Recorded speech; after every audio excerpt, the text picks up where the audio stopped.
Mr. Jim Cummings and the Tockar.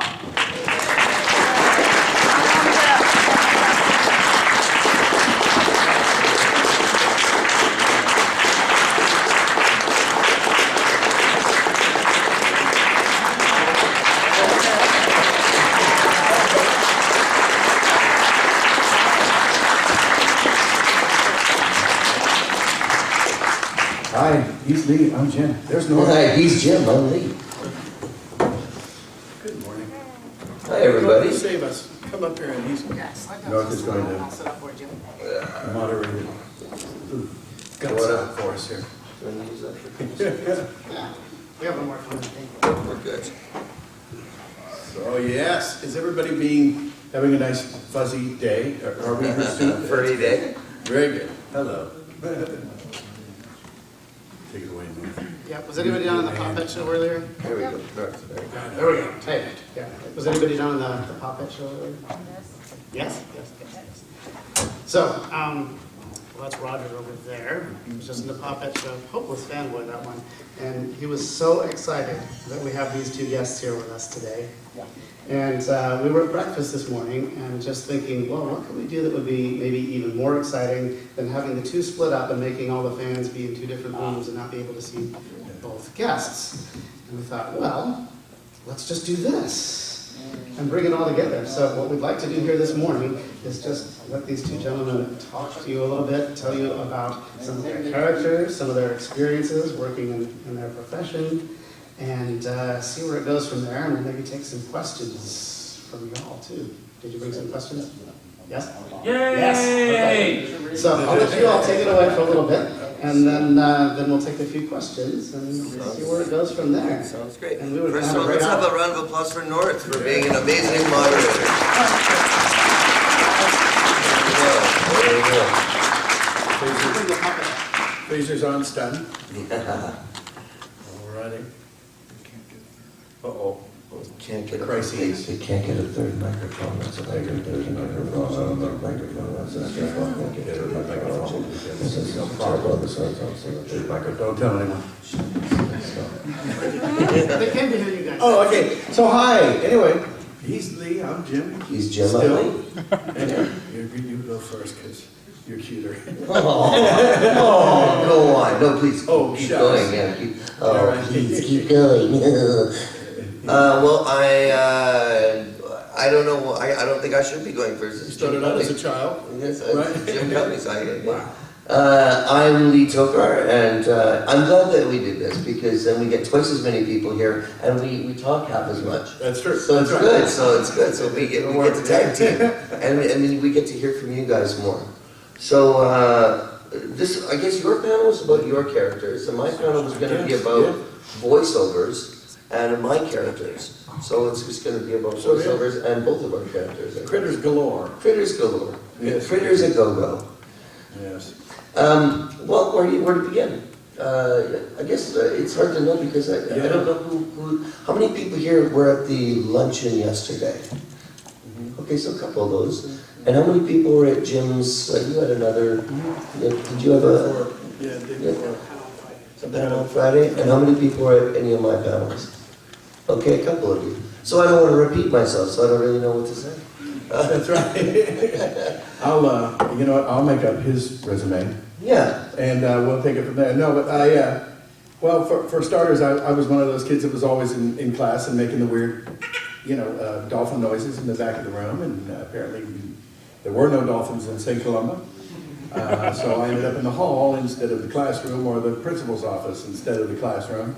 But monkey hour worked out. And I turned what used to get me into trouble into a career. And one thing led to another. As a kid, I was always in bands. I played drums. I bring these are kind of like sticks. These are not jazz brushes, but not drumsticks. They're right in the middle, hot rods. And I bring these to sessions because it's good for the boring part. You know, when other people have lines. So I'm sitting there doing that. But I, played drums forever and sang forever and plays forever and all that stuff. And I used to paint pictures on walls and designed Mardi Gras floats. I always knew I'd be something in the arts, but not a dancer. No one, you don't want to see that. No. Mime though, he's an incredible mime. Yeah, that's right. Not a lot of people know that. Yeah, well, what's funny is, it's so funny because I started out and I wanted to be, replace Marcel Marceau as the premier mime of the world, and I have failed miserably. Well, he actually he was quite good in the beginning, and then he took a hit out on you. And then, I know, and then I started all of his talking, word, and then I blew everything. But, yeah, shadow You puppets. got that wrong, man. Speechless. Yeah, I know, it was terrible. But, I was always in bands as a kid and always in plays as a kid. And people said, well, did you train? I didn't think I was training, but I guess I was because, when I was like 11, instead of trying out to be the little prince, I wanted to be Merlin or the monster and it was basically kind of accidental training for VO, for character voice, because I always say, oh, you're a voice actor, you're blah, blah, blah. And I go, well, yeah, but we're pretty much character actors, all of us, Lee and myself and all the rest of the people who do this, we're basically character actors, but you just don't see us. I mean, I could be a giant or I could be an ant, and the range lies in either the voice or the animators, and they can animate anything, so you can be in it. And like certain actors, you'll always see that. One of them's always going to be the leading man or the character or the weirdo or the this or the that. Well, knock on wood, when all you're using is your voice, you don't get pigeonholed that much, because I end up doing like really normal sounding things like, here we see the badger crawling into the hole and eating all the swan's children.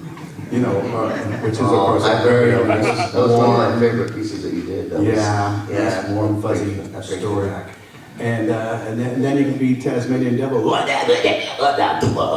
the next day. So it's fun. It's fun. What I love the most is the complete anonymity. Yeah. You could walk down the street and nobody knows who you are. You walk into the store and like, hey Lee, hey Jim, how you doing? Or it's sort of, I don't know what it's like, because I don't go to LA very often, but the really only in a little. Why would groups. you? Well, I got a good thing in Vancouver, but only in our little groups do people really recognize our faces, or unless they're like fans and go on our IMDb and they go, oh my gosh, your profile picture is 20 years old. You're good old, what's his name? Yeah, but really there's there's a disconnect, and it's nice because did you ever do on-camera acting? Did you Very, very little. Yeah, me too. I always knew I was kind of lasering. Yeah. I did a Paul Rodriguez comedy special, like one of the first ones he did, and I showed up. My agent thought it was a voiceover audition, and they said, "Well," I said, "Oh, so is there any copy here?" And they go, "No, just do your stand-up act." And I went, "Oh." I didn't have a so I thought, okay, well, I'll just Tourette out my demo tape, because when you start off in VO, I guess your demo tape is kind of like if you were a regular face actor or like a model, it's a good example.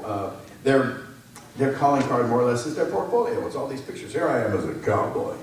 Here I am as you don't want to see that one. But it's that, and that your demo tape is what that is to a VO guy. So I just did my demo tape. I had an Irishman on there with a roommate from India, and they were sitting around watching TV, and I was all the commercials. I was the Irish guy, the Indian guy, and all the every commercial and all the fake movie trailers that they collect through. And so I just did that, and they said, oh, okay. Got the job. Paul Rodriguez, I Need the Couch. It's got to be like 25 years ago. And it was so boring. I just spent the whole day waiting for that 5 minutes of on-camera stuff. And I thought, okay, this is boring. I'm too immature to sit around for that long, waiting around. So I thought, well, I'm really going to focus on just the microphone, leave the cameras to other people. Yeah. And so that worked out. So I ended up here, and now I get to hang out with Lee and you guys in North. Yeah. And I'm so sorry. so that. Oh, come on. So that's that was my trek here, and then like I say, that I made my first demo tape, and I gave it to a guy I was working at a video store. No, Quentin Tarantino wasn't there. But I gave it to a guy named Sal Romeo, who was making really bad B movies, horror movies, and he was like my showbiz connection. And he said, okay, wow, what am I doing with this now? And I go, I don't know, if you hand it to somebody who can use blah, blah, blah, you know, okay. So he held on to it and he gave it to Don Bluth over at, being Don Bluth. And I didn't even know who he was at the time because I was too stupid. And I get a phone call from the studio and he goes, hey, I got this tape here. Are you this guy? And I go, yeah. He goes, well, you don't really suck at all, but so I knew I was onto something. That's glowing. Yeah, I know. That's and he said, but I'll hold on to your tape in case anybody's casting. I'm doing video games now. And he was doing Laser Ace, and that's when laser discs and everything were first coming in. And Dragon's Lair, I think, was one of them, and Dragon Slayer, and yeah, we were getting some head nods, yeah, back in the day. And he said, I'll hold on to your tape, and if anybody's blah, blah, blah, which sounded like, okay, I'm never going to call you, and no one else will either. 3 weeks later, I get a phone call, and the guy goes, hey, I got this tape from Don Bluth over there, and you don't suck, and but we're getting ready to do this show, Dumbo Circus. And I said, oh, okay. So I went up on my day off and I auditioned, and I got that job, and little unbeknownst to me, that's not how it works. Apparently you need an agent, and which I finally got one. But we ended up doing 120 episodes of Dumbo Circus, and by the time we were done with them, like a year and a half later, I had an agent, and I was doing radio commercials and TV commercials, and excuse me, and then just from there, one thing led to another, and so that was kind of my little road here, you know. And so far so good. Nice. And that's how I got here. So I don't know. Well, we're happy that you got here. Yeah. Yeah. That and the plane. And the plane. We're happy that the plane got here with you in it safely. Yes, indeed. So it was it was a fun road. And then how about you? Was that? Mine was, I just always wanted to do this, and mine wasn't necessarily you don't suck, mine was we hired somebody already and he really sucked, and so we're going to get you in to replace him. Yeah. And so I was like, suck less. Yeah, you suck slightly less than the other guy that sucked a lot. Yeah. So, yeah, no, I had always wanted to do this. I don't know what it was about when I found out that this was a thing. I didn't even know this was a thing. I didn't know that there were people that done, like, yesterday at the luncheon I talked, and we both have Mel Blanc to thank for this, because Mel, I think it's sort of unilaterally in the world of animation voiceovers, I think Mel is pretty much he's the prince. He's the one that got most of us, because he was the first one that showed all of the rest of us that you could manipulate the voice to sound like you're from any place else in the world, like you could just be from anywhere. You just, you could talk like you manipulate the voice and you could sound like you're from any part of the world or whatever it is. And, make your voice sound a little silly, pinch it up a little bit, or down here like this. And when I first found out that they were doing that this guy could do this, I was like, that is so cool. Because maybe it's funny, all the voice actors that I know, there's a particular type of psychological thing that they all have in common. I don't know if they just feel like they just want to become other people, or they just like there's a schizophrenia or some kind of otherness about them that they feel more comfortable not just being themselves. We've noticed that. I've noticed that too. Yes, it's the royal we. I said that out loud. The royal we. Yeah. So when I found out that was the thing to do, that was my focus. Yeah, and it beats heavy lifting. Right? It beats heavy lifting. Yes, we're not digging ditches, we're not... Done that. A drywall, hanging drywall. Still no. Okay, worst job. Anybody? Okay, worst job. Worst job? Lifting 100-pound sacks off of dry concrete off a railroad car. Pretty bad, huh? That's pretty bad. Anybody? Yeah. So I won? Damn. I was hanging drywall for a long time, and they told me, and there's this thing called a T-bar, and it's two pieces of 2x4, and then one across the top, and then you push it up underneath the the drywall to push it up to the ceiling so you can nail it there. They didn't tell me that that thing existed, so I had to hold it. And they were like, it was like a rookie thing. He's like, oh, the guy's still doing it, ha ha ha. So really good for your core, really good for your core, yeah. Luxury. I used to dream of having a job like that. No, would have been a When palace. I was a lad. No, we won't do We used to dream of living in a corridor. Yes. Would have been a palace to us. That's right. Yeah, but it's a fun road, and I can't recommend it enough. It's a weird business to get into now, though. It seems like it's all. I always joke around that sometime in movies I'm the token non-celebrity, but I'll tell you, it's getting crazy because when it first started, I can tell you that the Zeitgeister, as it were. When I first started, or before I first started, remember that Dustin Hoffman, Bill Murray movie Tootsie? Tootsie, yeah. Well, he was an actor, blah, blah, blah, and he had to hurry up and make some money. He had to, I forget what the crisis was, but he needed money. And I remember him thinking, and this is like when I was making my demo tape, so I'm glad I didn't take this to heart. Literally, we were in the video store working because the guy who worked for me, it was an audio engineer on the side, and he was splicing and splicing. We were watching Tootsie, and he goes, well, I'll do anything. I don't care. I mean, no, Sid, you don't understand. I'll even do voiceover, all right? Am I getting through to you? That's how low I will sink. And I'm thinking, I would love to sink that low. Because for me, I would have had to get up to get, to sink that low. And now, Dustin Hoffman is Master Shifu. And I just want to smack him around because I'm going, hey, dude, leave us alone. Do you ever get... Go back to, put your dress on and... Do you ever get upset when they hire actually non-voiceover people, like celebrities, to actually do what...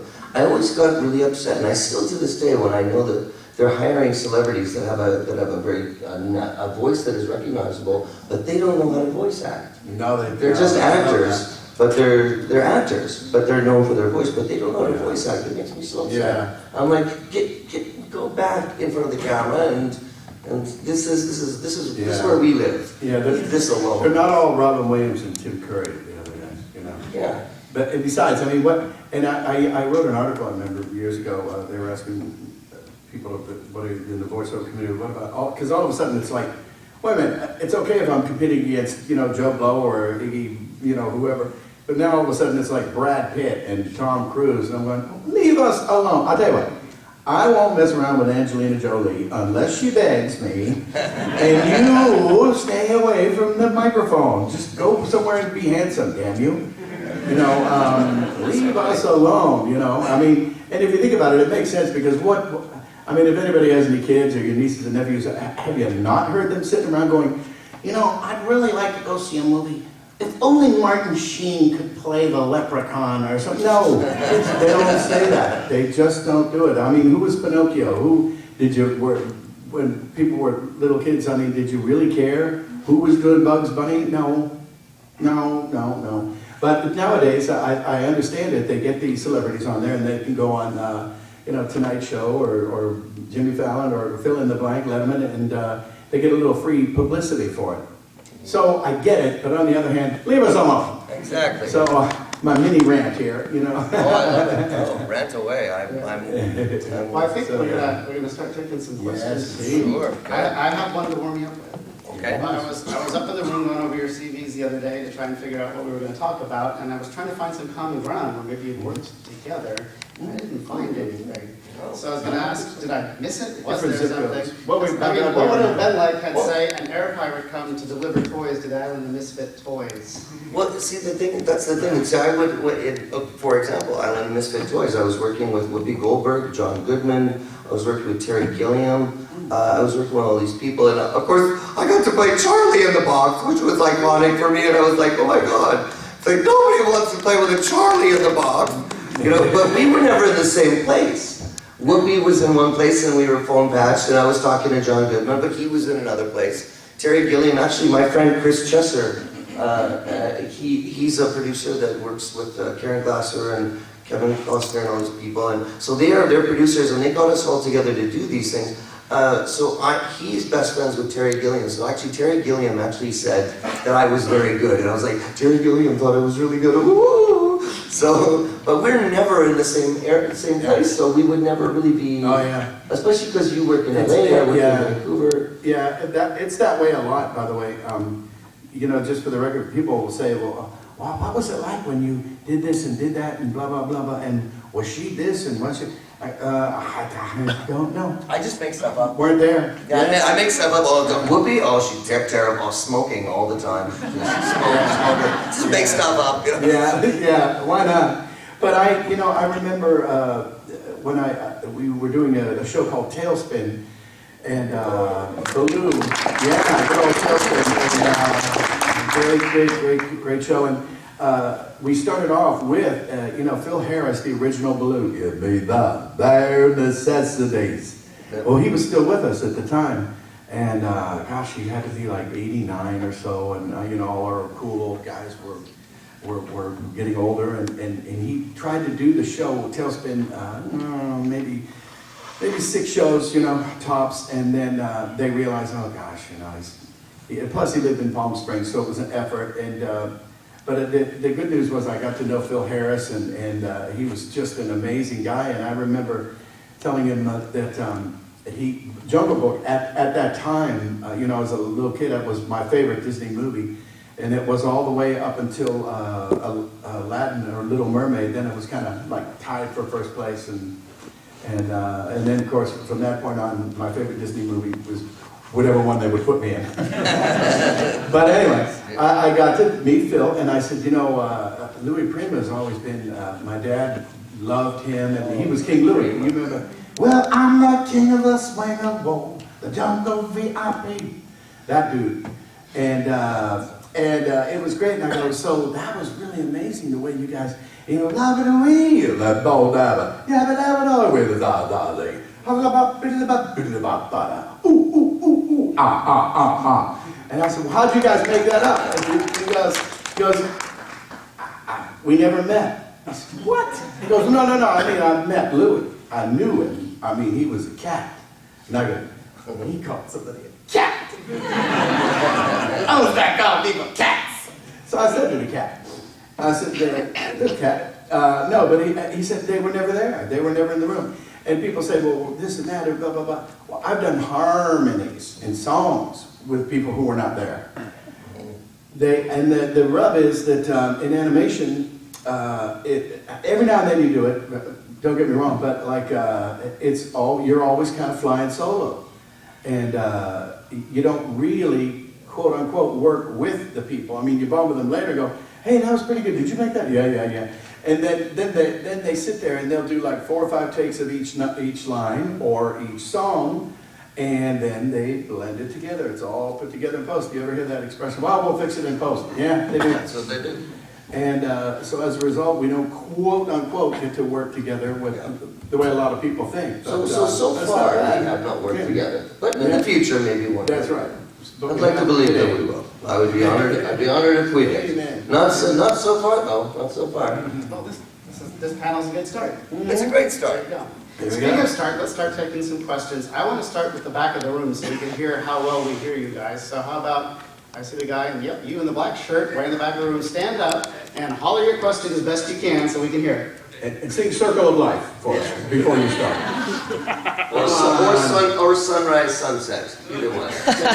Yeah, that's right. Sunrise. Well, you have a damn fine shirt. We had an opera singer the other day. We did have an opera singer yesterday. Don't you love the fact that we're not letting this poor guy speak yet? What's your question? All right, next question. Thank you very much. Thank you very much. Great t-shirt. Thank you over here. That's a question, calling it you about the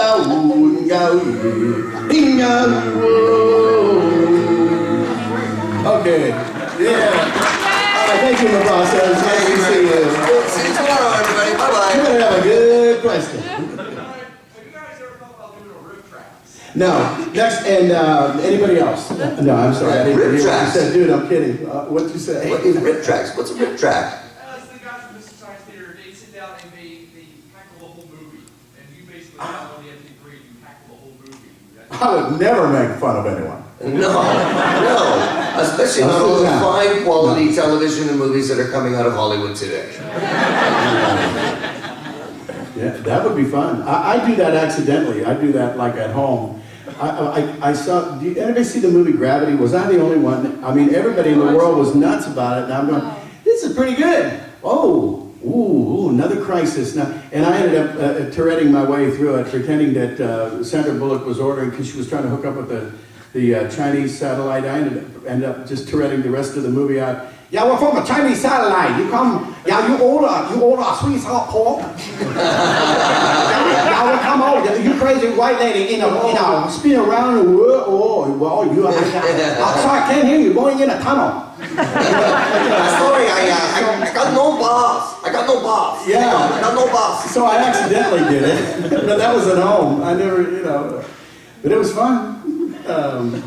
But I like that idea. I mean, my friend Frank Welker used to have a stand-up bit where he would play old shows, and this is like a million years ago, and he would just play it. And Frank is so prolific and so astonishing. Amazing. You know Frank Welker? Yeah. I mean, he's one of those guys. Another legend. Oh yeah, I mean, he was Cujo, he was Slimer, he was one of the coolest. Slimer in Ghostbusters? He was Ghostbuster. Wow. I played Slimer. And I played Slimer as well. Did you slime too? In the Evolution. That explains the puddle. I know. Well, it was a rush getting out of the hotel this morning. I forgot to put on the Depends, and it's. What? I come by it naturally. I played Slimer. I become the part. But he's kind of like the Beatles, and oh God, I forget what the hell I was bringing him up for. But how about that Frank Welker? I guess it doesn't matter. So Rip Tracks. Rip Tracks. We have not done Rip Tracks yet. He did a bit. He would do every voice on screen, and it was hysterical. Oh, hang on a second. You know what? No, we just found out. I just found out this morning. So you're new to the Twitter sphere, aren't you? Oh yeah. Yes, me too. I'm kind of new to it as well. So if you, let me tell everybody what your Twitter handle is, and I'll tell them mine. And if you follow both of us, and we have enough requests, we'll do some Rip Tracks. But what's your Twitter handle? It's at Jim Cummings Acme. Okay. Sarah Stone did it. Yeah. She forced me to do it. Oh yeah. She's new to no. that. Here, and she took my phone. Now you are. Yeah. What did you just do? She did the same thing with me. She took my phone. She took my phone and said, "Okay, here's my personal one. I want emails. I want Twitter. I want things." Right. So and mine is at Lee Tockar, LeeTockar. So if you give us Mr. Request for Rip Tracks, if we get enough requests, yes, we'll do one. There you go. But we need Tara will. We need 10,000 Twitter followers, Oh, okay. and then we'll do it. There you go. Can we make that? Let's do that. At 10,000 Twitter followers, we'll do a Rip Track of whatever you guys tell us to. Hashtag. Hashtag confused already. Hashtag. Yeah. Okay. Yeah, North, you look like you want to why say don't we try another question? We'll go up I can barely order a this coffee at time. How about this nice lady in the pink front and center? Hi, my name is Joanne. Hi, Joanne. I'm an actress, costumer, makeup artist, special effects artist. I would like to become a vocal artist as well. Ah, Who do I need to send my tape to? What is the best way to get into this? Where do you live? I live in Washington, D.C. Then you need to go online and find out what the agencies are in Washington, D.C. in your area. Make a demo reel. No more than 2 minutes, no less than 1. So it shows that you can have at least, unless you have one really good voice that you want to do, if you have like 5. The one you were using was killer. It was awesome. That was really good. I sounded just like Are you. you see, looking at I know, it's kind of weird. So get I don't usually sound like that. I usually talk a lot higher. Oh, well, there you go. See, She did it again. yeah. So what I Clearly, tell this woman is possessed. what I tell my students is that it's because it's industry standards. So enough voices that people know that you have diversity, but not long enough, and long enough that they know that you can maintain it for a minimum 13 episodes, maximum 52, right? And it's usually 13 episodes or 52 episodes, unless it's a one-off. And then at the end say, hi, this is small examples of my voices, I can be reached at, and then your phone number. Then you find an agent, don't go with anyone that charges you anything. Put your Twitter page. You can do that too, That's yeah. what I'm trying to find Yeah. out, is who are vocal agents in the DMV area. Well, well, see, we wouldn't know that because we don't live in this area. What you have to do is you gotta go on the Google box, go on the little Google box and find out in your area. You can also go on forums and find out which one has the best recommendations. Go onto forums and say, hey, this guy's a shyster, he charged me money. You know, you shouldn't be charged money. So, unless you go into Voice Yeah, don't spend 123. a ton of money on a demo tape either. No, Don't do that. there's easy ways of doing Would it. you recommend starting to do videos on YouTube of, say, reading children's stories with a variety of accents and refer to that also? That's a great idea. Yeah, You know, well, you know, you could do a little read along and read each page as someone else, like a short book, even if it was see Dick run into Spot doing something with Jane or, you know, whatever that. I can't remember. Actually, do not type that into your URL because that will bring you to a page that you do not want to see. Yeah. Besides, those people need to be exposed. Exactly, they really do. So you could help with that. I've had enough of It is a good idea to do, that's fine. Any exposure you can get, really. But honestly, the industry standard is to have a demo reel. It's like between 1 minute and 2 minutes, no longer than that. Have a little bit of sound effects in there and a little bit of music if you want to make it sound like a cartoon. But don't let the effects that you put on there overshadow and overpower the performance. That's all. And you know, another thing too, one trick is to, you know, if you were going to do a lady like our buddy Carrie Tom Bazing, you're watching the Food Network, and it's a very steady and a very, almost like a bassy voice for a lady. Well, the next one should be a nice higher one, or maybe like a British grandma, you know. And then, so that it doesn't sound like, you know, well, here's a guy from Ohio. Now, this one's from Indiana. You know, you don't want to do that. Break them up, you know, break them up so that it sounds like bing, dong, dong, bing, dong. Absolutely. You know the line in Winter, the knife speech, where she goes, of course they have a knife, we all have knives. I do that speech as straight as Katharine Hepburn, as a Southern Psycho bitch, as a New Yorker, as a Valley Girl. So I do Yeah, that's good, yeah. various ways. Yeah, that's fine. Yeah, do that. Yeah, go through something everybody knows. That's a great idea. You know, I see. sorry, so you know what's just quickly, just to wrap up on the demo reel thing. Because demo reels are your best first foot in the door. It is your first audition, and it helps you get the agent, and the agent takes over from there. A good way to do, instead of having them all interact while your characters, they're in a dentist's office or they're in an elevator, just do the channel changing thing. So you have like one channel, it's one voice doing something, and then have a little and then it's someplace else with a little bit of music, and then and it's a nice way to show diversity, so your range, without trying to write some epic, you know, tone. Yeah, that's what I did. See, the problem is they'll say, well, you know, oh, you want to submit a tape? Yeah. Well, submit a tape of all your stuff that you've done, and you're going, oh God, I haven't done one stinking thing. So you make it up. Seriously, make it up. Who cares? And you know, and change it a little bit. And I mean, you know, do a fake Coke commercial, do a real estate commercial, do a, you know, Costco or something like that. Yeah, because that's like I was saying. I was both those guys sitting on the couch watching TV, and then I was all the TV. So it's not a bad little trick. Yeah, still the heck out of that. Yeah. But I like the idea about the speech that everybody knows. Each line in a different character. You know. Yeah, What a piece of work is man. You know, on down the line. Noble in reason, infinite in faculty, involvement. All right, let's, Shakespeare's thanks talking very to much. you. Let's see, Meanwhile, who's had their hand up you've had your hand up for quite a while. Go ahead. I'm gonna set the two of you off with just 2 words. oh Ready? no. boy. Bloopers, soap. What? Yes. So, I'm sorry. Bloopers, soap! Bloopers and soap? You know this code. No, I don't get out of the The house wind much. is in the buffalo. The rooster crows at midnight. Well, I'm sorry. There is this wonderful sketch about a voice actor trying to read a copy, and he has a terrible producer in the studio who's just Rings kind of a bell, yeah. natural. Oh yeah. It's up to just every line. Oh, it was a set of, yeah, I think I might, oh God, I heard that maybe like once. I didn't get the reference, but yeah.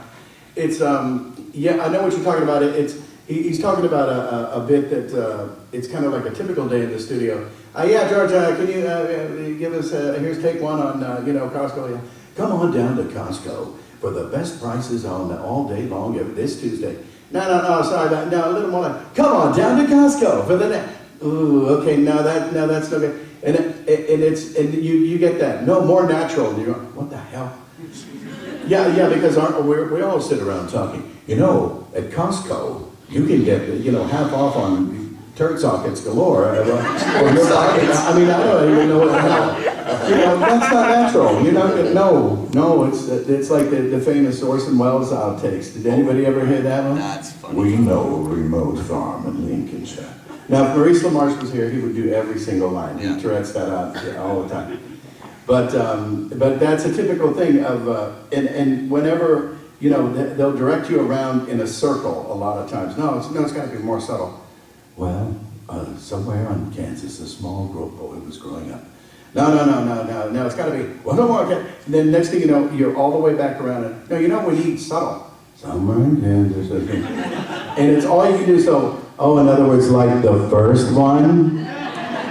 So you want the first one again? Did you record the first one? Maybe you could play it back. And you get there. But you don't want to Orson anybody yet. I'll do it on the day I retire, though. And then some. So stay tuned. But yeah, bloopers still. Was that? Okay. I don't know. All right, who else? Let's go to the left side of the room and we'll work our way further back. How about a guy in the gray shirt there to the left? My left, your right. Just a short thing. Back on shows you guys didn't really work on together. But I think I found one you might have worked on, but maybe on different episodes. Okay. The Adventures of Sonic the Hedgehog series. Oh, yeah. You started it, and I believe Jim Cummings did the pilot episode Robotnik. Is that right? Mm-mm. Oh, I thought it was No, there was one in Canada and the one in the USA. I was the USA one. Yeah, and I was the Canada one. I think I played Dingo. You're not fooling anyone, Sniffly. Sit down. And to be honest, I don't even remember what Dingo sounded like. So if somebody has a YouTube, Dingo? yeah. Oh, I played Dingo. See, You were Dingo. I was Dingo, but Dingo. I'm Gargoyles. Oh, really? Yeah. Well, we found a commonality here. Yeah, see? Yeah. Boy, Look at that. that plus 2 nickels, a dime. All right. Yeah. But that's going back a while. That's going back to. Yeah. That's going back like 15, 20 years. Speaking of gargoyles. You wanna? Yeah. Well, you're the moderator. You pick the people. Here, would you like this? You. How about the ninja way in the back? We haven't been to the back in there. All right. Mr. Ninja, what do you have for us to do? What is your question here? Well, first off, let me start by saying I'm a huge fan of you guys and Jackson, and my childhood life, I'm sure you've been, everybody else's. Now that you've spent a week with us, have you thought about if you were to make a persona, what your animal would be? Oh, what our animal would be. What would your animal be, Jim? Platypus, obviously. I mean, it's Duck-billed the only way to platypus. go. Yeah. Yeah, well, it's a I'd kind be of a fool to be anything other than. So now how am I supposed to respond? There you go. There you go. I took the platypus. That'll teach you. You're all stuck with the beaver and the duck and the lizard and whatever the hell else the platypus is made up of. I would be a shape changer. Oh, fine. See? Ah. There you go. A shapeshifter. I'd be a Chameleon shapeshifter. cat. Yes. Or not. I see your duck-billed platypus and I raise you one shape changer. That's right. Well, my totem animal is a white owl. I don't know what that means. Yeah, I was born in Year of the Dragon. Does that count? God, this is getting boring. Yeah, really. Yeah, okay. What would yours be? Just kidding. A ninja? No. Born in the year of the ninja. Yeah, see, that's not really. No, nobody knew it years because is no one not- could not see a good it. idea. No one could see that year because it hid so well. Yeah, so, I really pity the suit designer that has to come up with a platypus and a shape changer for you. yeah. That's not going to be very easy. Poor lad. Shape changer would just be a mirror. Yeah, Right, who's next? it would be like Odo. It would be Odo in Deep Space Nine. Remember the See? Star Trek that no one saw? No. Let's go back to the front. I used to too. What's that? We'll go back up to the front. How about right here? Are there any voice acting roles that you guys have always wanted to do but have yet not been able to? Any kind of character? No, I get every single thing I've ever auditioned. Me too. Thank you. I must say that I'm going to say this in front of everybody here. I'm quite adept at picking up voices. There's a couple voices in my life that I've never been able to do. One is Pooh Bear. I've never been able to, which is good for you. Which is good. I've never been able to do it. I've never been able to do it. I don't know how you do it. I don't know how, and I think it's why I'm always like a lot of the other voice actors that I meet, I'm like, oh yeah, I can already do you. I don't know how to do Pooh Bear. So you're still a little bit like, oh. Yeah. And I would never, you know, No, it wouldn't matter anyway. You're going to be Pooh Bear Putting it forever. around, who knows? No. Yeah. Doesn't work that way, but that's good. No, I've never been able to do, but other than that, I'm a good mimic.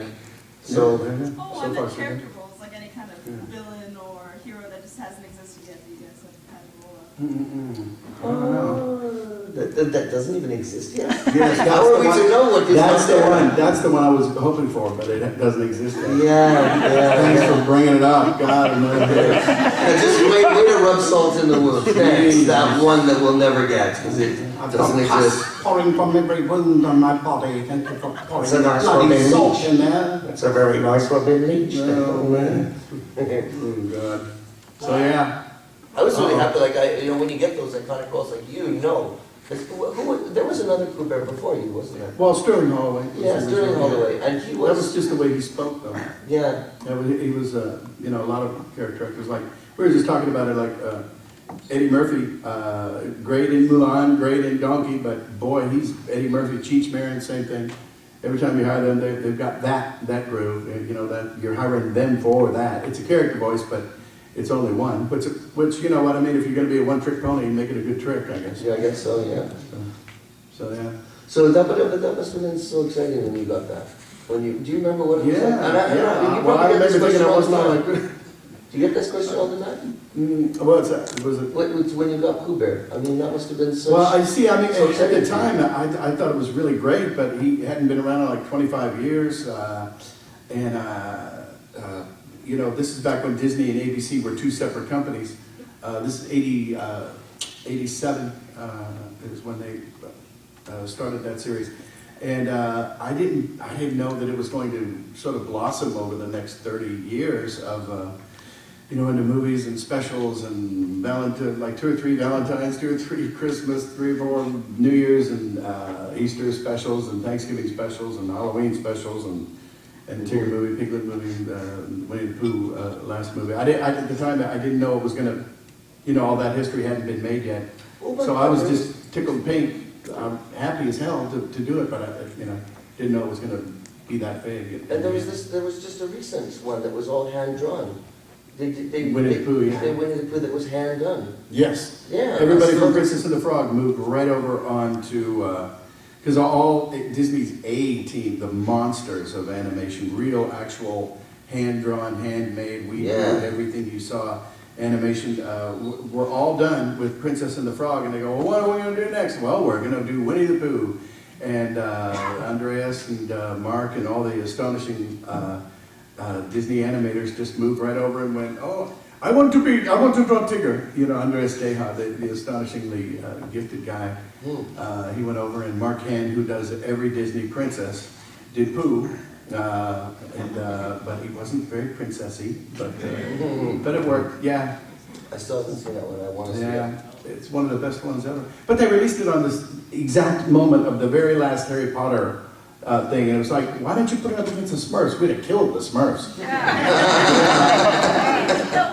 Yes, and you kind of want to do that anyway. There's going to be a meme out tomorrow of Winnie the Pooh killing a Smurf.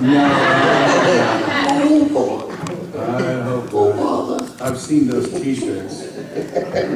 Pooh walking away, and there's like blue, little blue stains on his horrible hands. shirts and people.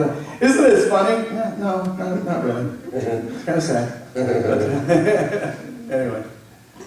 Good question, though. Yeah, I Thank just you. got the next question. Are we good? Wait a minute, we just did the front. Go ahead. You're saying we just did the front, but we'll get the back next. What happened if Darkwing Duck came to Ponyville? What would happen if Darkwing Duck came to Ponyville? Oh. What became of My Little Pony? Now I have to think of something that's not X-rated. There, Back there. in? It'll come to me. That answers that question. Okay, no, can't say that, can't say that. Damn. Stephen Magnet. I'm not he is sure, side- but, Stephen Magnet is his sidekick, pushed along in a in a bucket of I water. see a lot of dog food in the future. Let's go full Well, of I think mystery. they put horses in dog food, don't they? Maybe it's a rumor. Just kidding. No, I have no idea. But it would be interesting and semi-fun. I hope. Submit that to Disney. I'm sure they'll dive all over it. All right, how about back in the black, my left, yeah. When it comes to a character like Agent Rabbit in Beast Wars, who comes in at the end of the second season, Yes. do you do research, like watch the show prior to that, or is it just your hand in the thing and here's the character? Well, it's a bit of a bone of contention with me because I was at a family reunion the day that they had, the week that they had the original cast Beast Wars and Transformers auditions. And I knew I was drinking buddies with the directors of the show, so they wanted me there, but I was away, and I didn't know that it was happening. When I came back, there was only one character left, which was Covert Agent Ravage, the last Decepticon. He said, Decepticons forever! And so I did this thing, and they're like, Lee, you missed the original. And I'm like, yes, I know Scott McNeil and Gary Chalk got everything. And so I was like, crap. But, well, I was spending time with my grandma and grandpa and all that stuff, so you had to do it. And it's so hard to get away anytime because, you know, you're doing auditions every day and doing gigs every day. That it was a family reunion. I had to go, and you know, and so I didn't know that the original cast was gonna. If I would have thrown my family under the bus just because I could have gone the next week and go, I love you all, I'm taking you out for supper. But I would have loved to have been as one of the original cast. But I did not. I'd already been a Beast Wars Transformers fan because I'm a nerd. I'm a geek, and I spend too much time in comic book shops. I was telling Jim the other day, I only have 4 more left, and I have all of the original Conan, original series Conan. Iron Man, I have almost all the original Iron Man. And Avengers, almost all the original Avengers. I spent way too much money on comic books. I would have definitely loved to have, but I already knew about Transformers. And when I knew that Covert Agent Ravage was, they just said Cold War. And so I was like, well, obviously Cold War means that he's Russian. So I just became this big Russian fellow. They said, on the behalf of the political alliance, you are under arrest. And then he blew up the planet, so...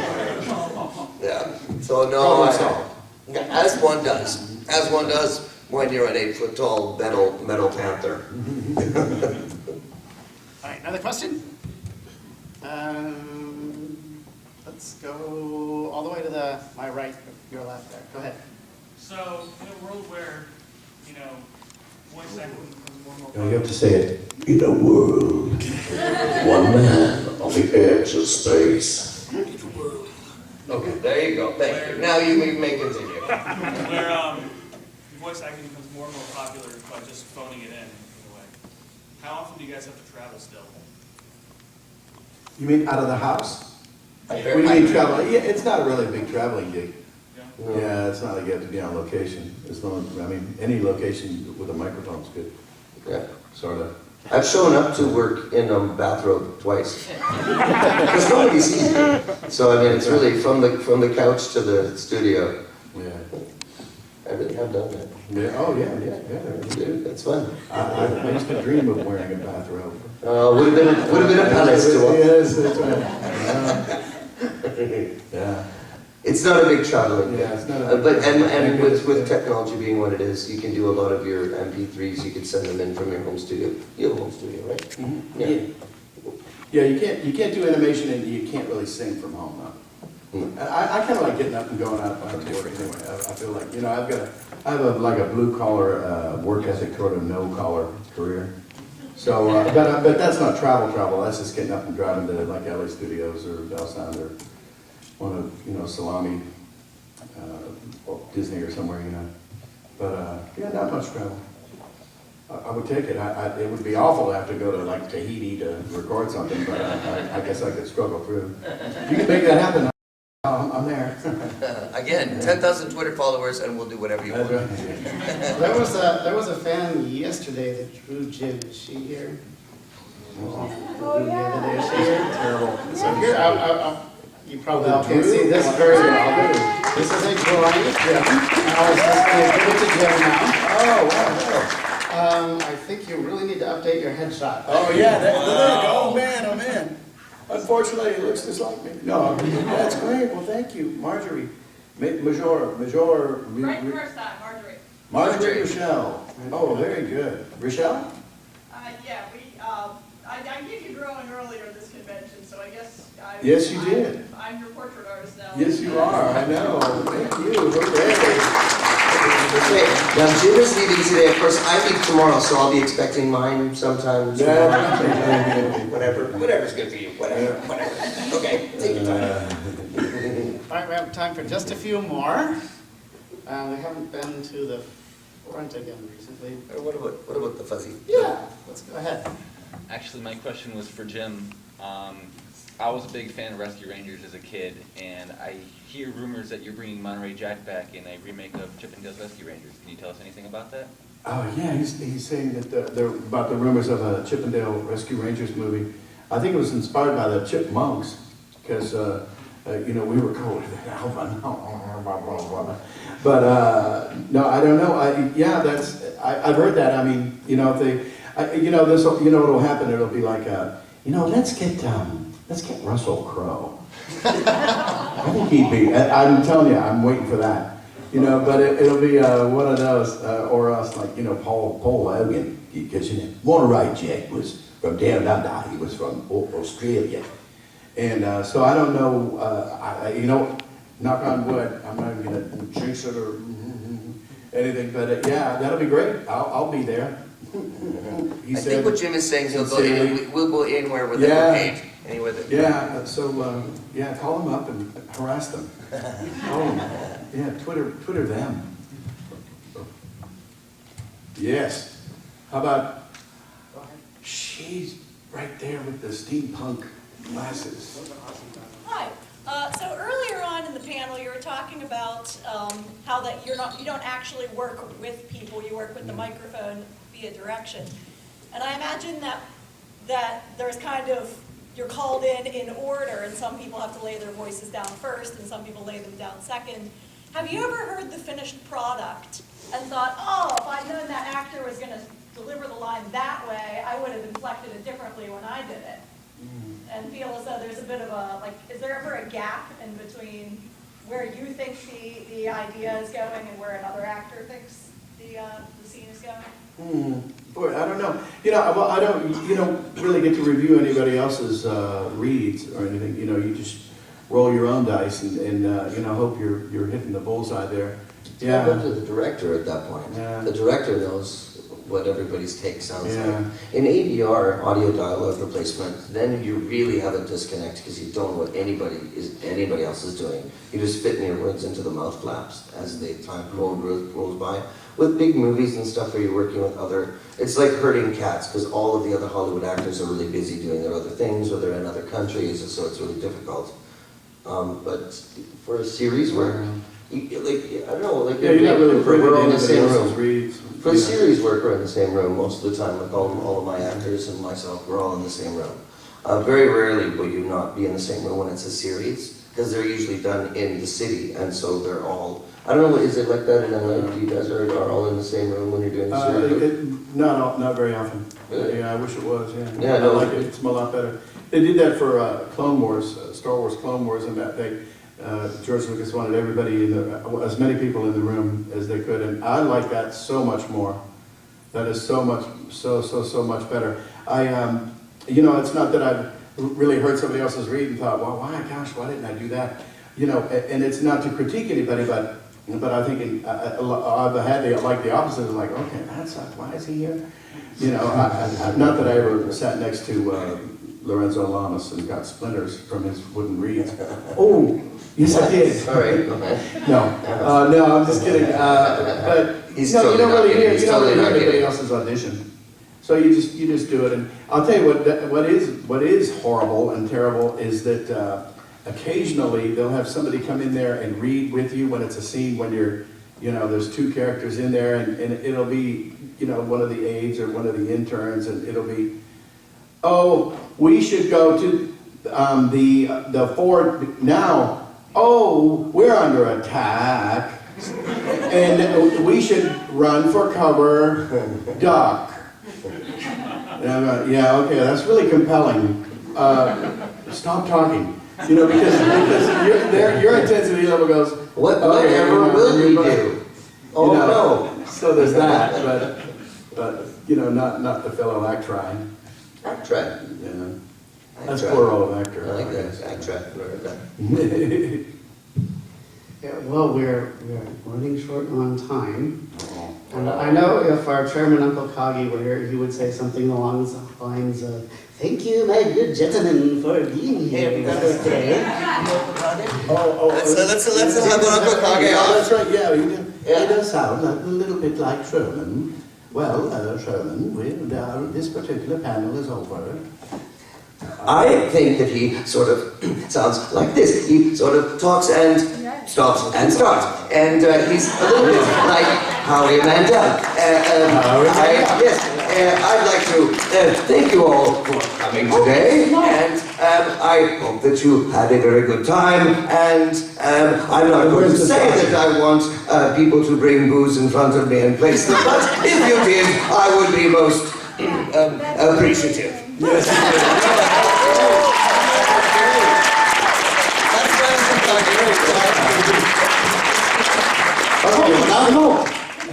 Now that we've ensured that I don't work here anymore, I'd like to say on behalf of all the fans here, and I really don't speak for all the fans, but they gave me a microphone, so I guess I do. Thank you both for all the characters and the fun you've given us for so many years. It's just been absolutely wonderful.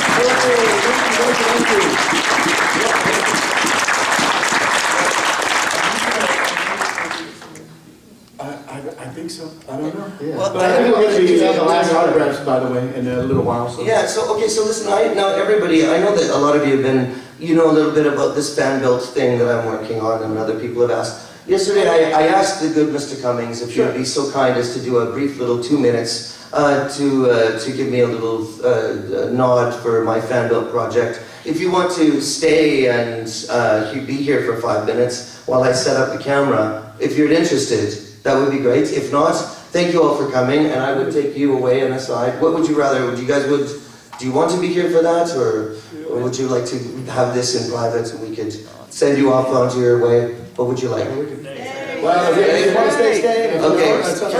Let's officially end this. We're going to officially end this. I want to give a big AnthroCon thank you to Lee Tockar and Jim Cummings.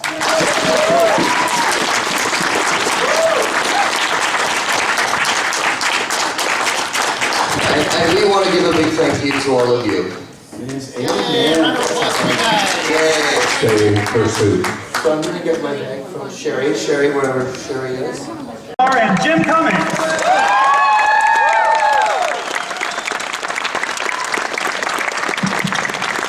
Making their way up a very long. Hi, everybody. Happy 4th of July. Happy 4th of July.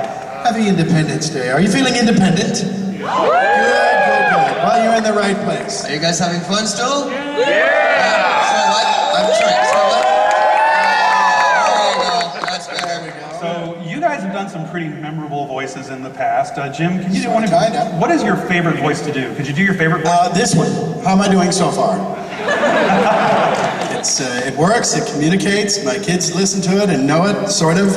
Okay, I lied about the part where they listen, but they know it, but geez, I don't know, maybe Taz or Winnie the Pooh. I don't know, it's a very confusing thing. That's my favorite. And you just gotta keep on bouncing. You don't wanna stop, that's be ridiculous. And I always joke that I do Winnie the Pooh and the Anti-Pooh. Oh, Taz. So, he's the Anti-Pooh. I don't know. What do you think? I think it's great. It's crazy enough to work. It is. And Lee, what's your favorite voice to do? Well, unlike Jim, I had my own personal voice surgically removed many years ago. See? This is one I borrowed from a Sherpa in Tibet a long time ago, who was studying English abroad. So I don't know, the favorite one. What was this broad's name? I really English broad? No, I'm sorry. he was studying this broad. Oh, okay. And no, I think I don't really. I like all the voices that I got. Any character that I get to play that's fun. I really liked the George of the Jungle was fun.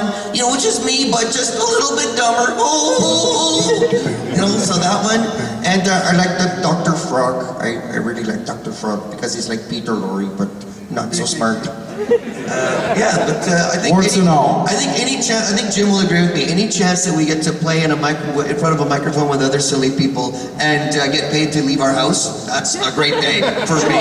Anyway. Yeah, so we Paid to actually stay thought, home. It's good too. we thought we might give you guys a chance to play around a bit and have a little fun and maybe a little challenge.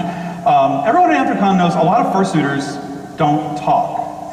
They don't talk, and we didn't think that was fair. So would you guys maybe be willing to give a few characters their A voice? tag team. Sure. What do you guys think? Would you like to see some fursuiters? That's a good idea. Okay, sure. Guys, why don't you, we have some fursuiters backstage. Why don't the 6 of you come on up? And Lee, if you want to join us over here so you can get a good look at these. Absolutely. Let's. We don't want to mix Aren't they lovely? Now, we tried Aren't to. they wonderful? If you want to stand right over here. Okay, so. I Right love over this here. Come on up, all 6 of you. with Roy Clark on it. Who else? That's was on right. it? So everyone, this is Hee-haw. Everyone loved Hee-haw, right? That's right. This is Brucey the donkey. Brucey the donkey. This is Buzzy the penguin. We've got Emperor the wolf. These two. Yuki and the fox. Tycoon the tiger. And we also have Kova the green mutt. Oh, yes. All right. So Lee, why don't you start with Rusio over here? Rusio, well, I think he sort of sounds like he sort of got a little androidal thing like this. I just want to say how happy I am to be here right now with each and every one of you.